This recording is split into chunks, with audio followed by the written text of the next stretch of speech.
Inilabas ni Maine Mendoza ang ilang video ng Boracay Adventure nila ni Alden Richards nitong March 5. Kabilang dito ang naging reaksyon ni Meng ng sorpresang pagpunta ni Tisoy sa isla. Ang Star Bites at ni Nelson Canla.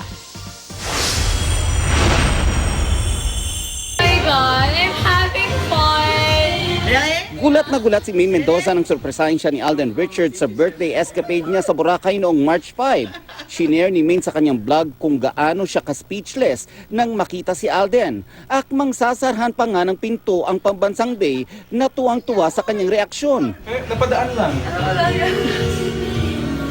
Paano? Bye-bye. Ha? Paano tayo? Kailan na tayo? Nakakalag. Maya-maya pa, nagkayayaan na sila para sa isang adventure. Ipinasilip ni Maine ang naging bonding activities nila ni Alden kasamang ilang dabarkads mula sa paglalakad sa beach, pagsakay sa bangka, hanggang sa parasailing.